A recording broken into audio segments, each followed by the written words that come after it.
Oke baik, Assalamualaikum warahmatullahi wabarakatuh. Bapak Ibu guru yang terhormat, jumpa lagi di channel Guru Obat D1, media informasi dan edukasi, channelnya para guru Indonesia.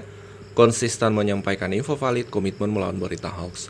Ibu Menteri Keuangan kita, Ibu Sri Mulyani mengeluarkan Peraturan Menteri Keuangan nomor 23 tahun 2025, menindaklanjuti peraturan dari Pak Presiden, yaitu PP nomor 11 2025 tentang THR dan gaji 13 tahun 2025.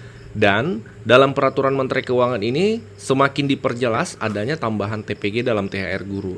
Kami sudah merangkum Bapak Ibu 3 informasi valid terkait tambahan TPG dalam THR guru yang ini sangat perlu diketahui oleh rekan-rekan guru, terutama guru-guru yang sudah statusnya sertifikasi nih ya. Yang pertama, pasal tentang adanya tambahan TPG dalam THR guru. Bapak Ibu harus tahu pasalnya di mana dan ayatnya berapa. Nah, kalau kita buka peraturan yang ditandatangani oleh Ibu Menteri Keuangan, Ibu Sri Mulyani, yaitu Peraturan Menteri Keuangan nomor 23 tahun 2025. Ini adalah petunjuk teknis, jadi juknisnya nih Bapak Ibu. Pelaksanaan pemberian THR dan gaji 13 tahun 2025. Nah, di pasal 9 Bapak Ibu, di sini ya, ayat 1, THR dan gaji 13 itu terdiri atas gaji pokok, tunjangan keluarga, tunjangan pangan, tunjangan jabatan, dan tunjangan kinerja.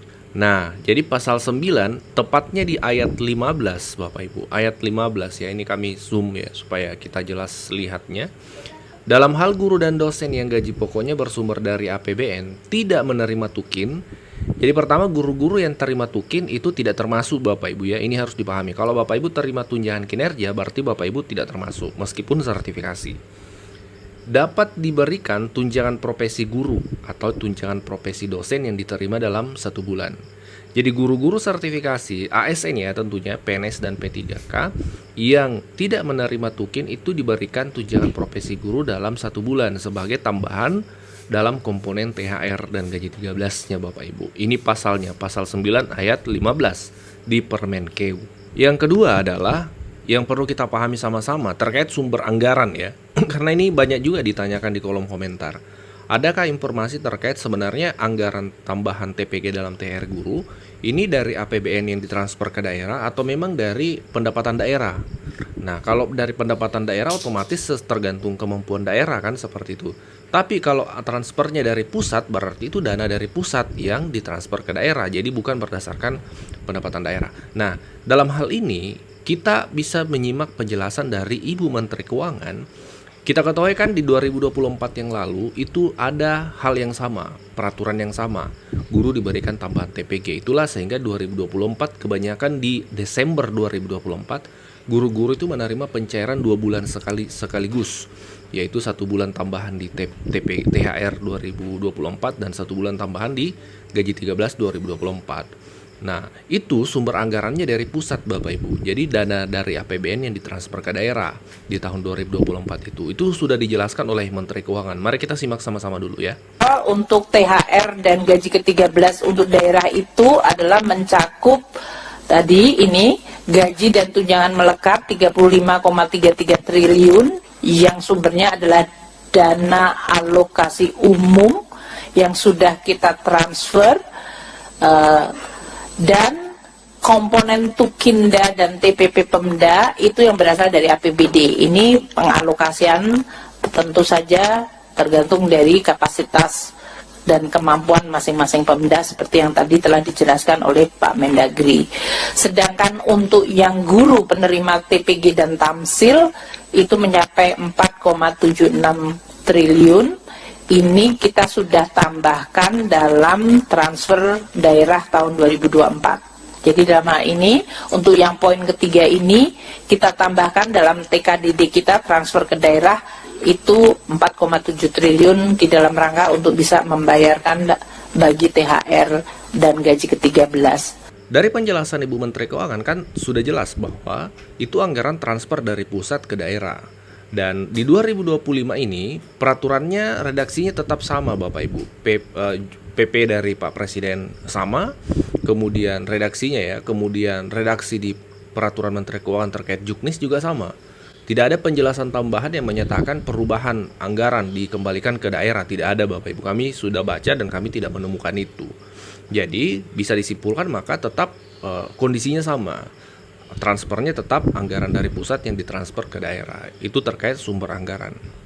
Yang ketiga adalah kategori guru yang tidak termasuk penerima TPG dalam THR itu memang ada Bapak Ibu. Ini yang harus kita pahami. Yang pertama adalah guru-guru non ASN. Ya, memang saat ini tidak ada regulasi yang menyatakan bahwa guru non ASN itu termasuk penerima THR dan gaji 13. Ya, THR dan gaji 13 itu diperuntukkan untuk ASN, PNS dan P3K.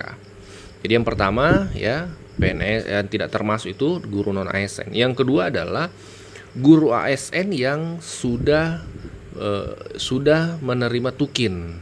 Ya, guru ASN sertifikasi yang menerima tukin itu tidak termasuk Bapak Ibu. Kan kita sudah baca ayatnya tadi penjelasannya. Nah, yang ketiga adalah guru P3K yang masa kerjanya belum memenuhi syarat. Nah, yang dimaksud Bapak Ibu ya, ini masih di Peraturan Menteri Keuangan tadi di ayat 24. THR dan gaji 13 bagi P3K itu berlaku ketentuan.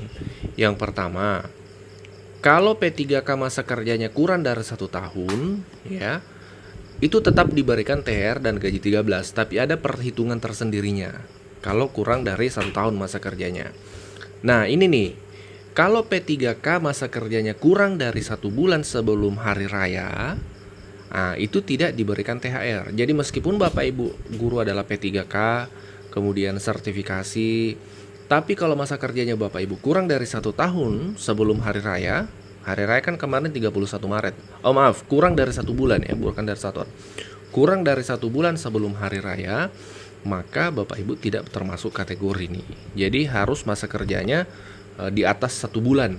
Ya, di atas 1 bulan dari hari raya, sebelum hari raya itu Bapak Ibu. Jadi Bapak Ibu ya, kalau mau baca lebih detail bisa ditemukan di sini di ayat 24 Bapak Ibu. Di bagian B. P3K dengan masa kerja kurang dari 1 bulan sebelum hari raya tidak diberikan tukin. Kalau masa kerjanya kurang dari 1 tahun itu tetap dapat THR ya, tapi ada perhitungannya. Perhitungannya di sini di pasal 25 Bapak Ibu.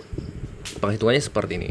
Masa kerja dibagi 12 dikali penghasilan dalam 1 bulan. Jadi kalau masa kerjanya misalnya 10 bulan, maka itu 10 bulan dikali penghasilan Bapak Ibu dalam 1 bulan sebagai P3K, gaji P3K-nya dibagi 12. Nah, itulah besaran THR yang diterima. Tapi tetap dapat kalau yang kurang dari 1 tahun. Kecuali kalau yang kurang dari 1 bulan sebelum hari raya, maka itu yang tidak dapat THR Bapak Ibu untuk P3K. Kalau PNS semua dapat. Semua PNS sertifikasi itu masuk kategori penerima. Bahkan kalau ada CPNS itu juga tetap masuk penerima, komponennya 80% Bapak Ibu. Tapi kan saat ini tidak ada ya CPNS guru statusnya. Jadi ini 3 informasi yang kita sudah bahas tadi Bapak Ibu sesuai dengan sumber-sumber yang valid.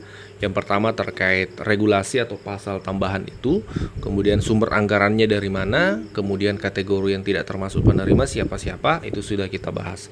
Silakan dikoreksi jika ada yang keliru. Kami bahas berdasarkan sumber-sumber dan regulasi yang ada, dan silakan ditambahkan jika ada yang kurang. Terima kasih. Wassalamualaikum warahmatullahi wabarakatuh.